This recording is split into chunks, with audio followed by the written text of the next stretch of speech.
tal? ¿Cómo está? Bienvenido a su programa Pensamiento Analítico, el programa de YouTube en donde analizamos los temas de la vida cotidiana con un punto de vista psicoanalítico, intentando ver más allá las razones inconscientes y la psicodinámica de todas estas cosas que nos pasan a todos. Muchísimas gracias por sus comentarios, sus likes, sus suscripciones. En serio, increíble el apoyo que estamos recibiendo en el canal. Y el día de hoy vamos a hablar sobre el tema más votado de la encuesta de la semana. Si usted está diciendo, ¿qué encuesta? Yo no la vi. Acuérdese de ponerle la campanita a su suscripción para que pueda votar entre los temas que le vamos ofreciendo ahí para ver cuál es el más popular y poder abordar ese tema en la semana. Y el tema es el miedo a la enfermedad, que esto ha ido apareciendo en un montón de comentarios que ustedes nos están dejando, ¿no? En una o en otra forma.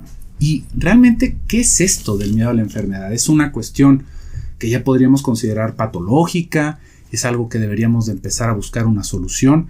Y primero que nada, tendríamos que intentar delimitar a qué nos referimos con este miedo a la enfermedad, porque bueno, no creo que haya nadie que no le tenga miedo a enfermarse, ¿no? Igual ya sale por ahí algún valiente, no, yo no le tengo miedo a eso, ni a la muerte, ni a lo demás, y ya estamos hablando de estados alterados de la conciencia, ¿no? Porque en un principio todos estamos sobre ese mismo camino de no morirnos, ¿no? Si algo tenemos en común, todos como seres humanos, como seres vivos, es que estamos buscando no morirnos, ¿no? No enfermarnos, y esto acaba siendo un obstáculo como tal. ¿Por qué? Porque ya lo decía Freud, el cuerpo enferma, ¿no? Vamos a envejecer, vamos a tener algún accidente, lo más seguro, vamos a tener causas ajenas a nuestra voluntad que nos van a deteriorar y posiblemente nos maten, ¿no? Y estamos todos luchando contra esto. Entonces, el miedo a enfermarnos es algo que podríamos decir que todos tenemos en ese sentido, ¿no? Porque nadie se quiere enfermar como tal. Entonces nadie se quiere morir y entonces todo muy normal, no pasa nada. Pues no. Realmente vamos a ver ahí cómo se hace una división entre lo que podríamos entender como un miedo a la enfermedad más benigno y algo que se empieza a volver un monstruo que nos está controlando en nuestras actividades diarias. Y creo que parte de sus comentarios iban dirigidos a la situación de encierro que tenemos ahorita, ¿no? Porque todos pues estamos haciendo medidas, espero, ¿no? Espero que todos los estemos haciendo, ¿no? Al menos los que están viendo el video. Estamos tomando medidas para no enfermarnos, ¿no? Para mantener a la gente de nuestro alrededor saludable, para no hacer más grande este problema.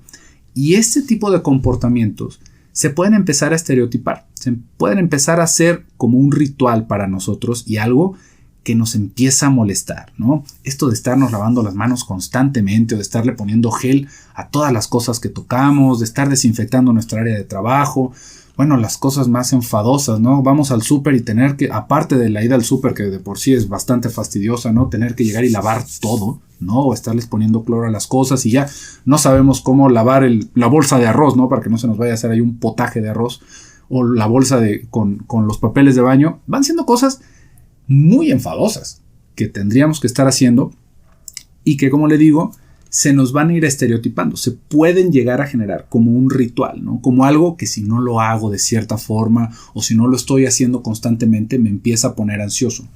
Y ahí podríamos ver cómo ciertos rasgos obsesivos o ciertas personalidades más bien alineadas hacia el obsesivo, pues bueno, dieron en su mero mole, ¿no? Porque estas personas que de repente le cerraban 5 veces a la puerta, pues ahorita le añadieron un sinfín de cosas a sus listas de cosas por hacer.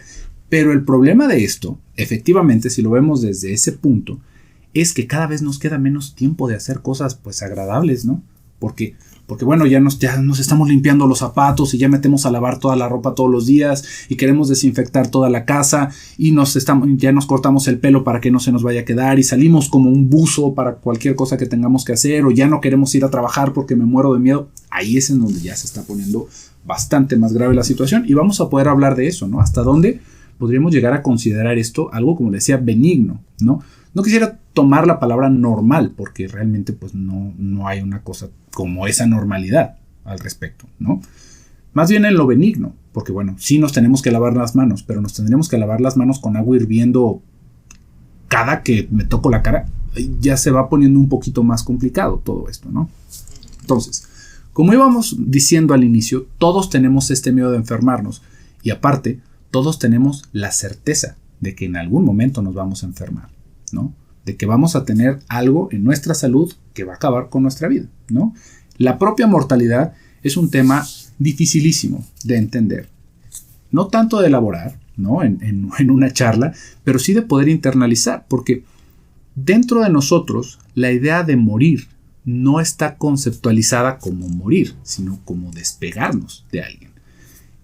Y se va viviendo con un miedo que sobrepasa muchas veces la expectativa de lo que debería de estar sucediendo, ¿no? ¿A qué me refiero con esto? Fíjese cómo el morir para nosotros está ligado con un montón de ansiedades que van más allá de lo natural de morirse, ¿no? Que morirse, pues, deja uno de existir, deja uno de respirar, muere, ¿no? Pero vamos acompañando todo esto con nuestras responsabilidades, el miedo de dejar a las personas que queremos solas, la ansiedad de separarnos de estas personas, todos los proyectos que vamos a dejar inconclusos, y entonces se va agravando lo que de por sí es una cosa tenebrosísima, ¿no? Que es morirse, se va haciendo un problema que nos empieza a angustiar más allá de lo que nos debería de angustiar normalmente, ¿no? Porque si pensemos en otro aspecto, como la vejez, ¿no? Que la vejez también es algo inevitable, a menos que moramos antes, ¿no? Pero la vejez es algo que va llegando de una manera más gradual a nuestra vida. Y que sí, también es un impacto a nuestro narcisismo, porque empiezo a ver que me arrugo, que mi piel ya no es tan brillosa, que mi pelo ya no está como antes, si es que está, ¿no? Que mi salud ya no es la misma, que me duelen los músculos, las rodillas. Pero lo vamos viendo de una manera gradual, que nos va permitiendo como internalizar estos cambios, ¿no? Y que todavía nos queremos hacer pensar que hacemos cosas al respecto y que hay muchas cosas que sí podemos hacer para que no sea una cosa tan tortuosa, ¿no? Podemos hacer ejercicio, llevar una buena dieta, pero el enfermarse es algo que nos llega de golpe y que así como es inevitable la vejez, también es inevitable el enfermarse, pero llega como una sorpresa y eso es lo que lo hace más complejo de poder como construir, de poder elaborar en nuestra cabeza y por eso es que genera tanta ansiedad. De por sí las situaciones inevitables nos van a generar ansiedad, pero enfermarnos por algún error que tengamos o por alguna exposición que podríamos hacer descuidada, ¿no? Nos va generando una ansiedad distinta, ¿no? Que necesita representarse de una manera diferente y esperemos que con las cosas que podamos hablar hoy, ¿no? Que digo, es una meta alta, ¿no? Pero esperemos que algo pueda quedar, que pueda quedar un granito de arena, porque como le decía, hay muchas cosas que están entrelazadas con esto. Así como lo hablábamos de nuestra propia mortalidad, con el hecho de enfermarnos, pues no nada más es enfermarme yo, que ya de por sí es algo demasiado grave, ¿no? Gravísimo en un nivel de ansiedad. A esto le vamos a sumar qué va a pasar con las personas que están a mi alrededor, ¿no? Las puedo enfermar a ellos. Y entonces, fíjese cómo vamos tomando ciertos pedacitos de la realidad, pero para potencializar otras cosas de nosotros. Porque si usted recuerda el programa de los miedos, hablábamos mucho sobre los deseos que quedan enlazados con el miedo, ¿no? Espero que no lo haya pensado de una manera lineal, ¿no? Si le tengo miedo a esto, entonces es porque lo deseo. No, sino que van paralelos, ¿no? Son caminitos paralelos que de alguna manera van conectados, ¿no? Van sobre la misma vía, pero no se tocan. Pareciera como que son distintos, pero van por una vía similar. Y lo mismo va a suceder con este miedo a la enfermedad, porque como le decía, hay algo muy normal en que todos sintamos este miedo de morirnos. Lo que se empieza a complejizar es cuando por ese miedo a morirnos o a que se mueran los demás, empiezo a hacer y a tener ciertas actitudes de control hacia lo externo. Por ejemplo, nadie sale de la casa, ¿no? No, pero tengo que ir a la escuela, tengo que ir a trabajar. No, nadie va a salir porque esto es muy peligroso y entonces todos deberíamos de estar unidos. Ahí ya va más allá, si se fija. No nada más es el hecho, porque podríamos decir, bueno, sí sería lo más saludable, pero entonces, ¿cómo le hacemos? ¿No? ¿Nos vamos a quedar todos pegados de la cabeza? ¿Ya no vamos a estudiar? ¿Ya no vamos a trabajar? ¿O qué es lo que va a suceder? Y hacia ese lado es hacia donde se van apuntando esos miedos, entre comillas, porque ya se vuelve el deseo de tener una cosa aparte de esa seguridad que podríamos pensar, ¿no? Si lo quisiéramos ver en otro sentido, tal vez es un poquito más abierto, algo que va pasando muy a menudo, ¿no? Cuando nosotros vamos creciendo o cuando nuestros hijos van creciendo, nos empieza a llegar un miedo terrible a que salgan, ¿no? A que salgan de noche. ¿Por qué? Porque es peligrosísimo, me lo van a robar, me lo van a matar, me lo van a secuestrar, me lo van a hacer cualquier cantidad de cosas. Pero no nos da miedo que salgan en la mañana, ¿no? Cuando el tráfico está igual de peligroso o que vayamos así pegados en un camión, ¿no? Que igual nos pueden hacer lo que sea en ese trayecto, pero ahí no nos da miedo. ¿Por qué no nos da miedo? Si es igual de peligroso, ¿no? Y uno podría intentar hacer ahí una reflexión, no, pero de noche es más peligroso. Pero la cuestión es que hay un riesgo en todo momento, ¿no? Entonces, ¿por qué nos da miedo que salgan? Justamente porque hay también una intención de que no se conecten con otras personas, de que no empiecen a estar cada vez menos en casa, de que no se vayan a hacer una pareja, que no me vayan a dejar, porque yo quisiera, en un fondo, quedarme con todos ellos. Y eso es algo que vamos experimentando de una u otra manera con nuestros padres o con nuestros hijos, ¿no? Cómo se va viviendo esa separación y cómo se va conectando ese miedo. Con esta situación de la enfermedad y del encierro, fíjese cómo va por un aspecto más o menos similar, que lo podríamos entender ahí. Cómo este miedo, que hay muchas cosas que sí debemos de hacer, que sí deberíamos de tener cierto orden, se van exagerando con tal de que yo mantenga un cierto control de una situación y que aparte es imposible, porque pregúntese, ¿qué tanto debería de lavar mi ropa para que quedara completamente desinfectada? Y le aseguro que no va a tener una respuesta real, ¿no? ¿O qué tanto me tengo que remojar en alcohol para quedar desinfectado yo? ¿Hasta dónde me tengo que lavar las manos realmente? ¿Me tendría que lavar hasta las axilas? ¿Me tengo que lavar el cuello cuando me lavo la cara?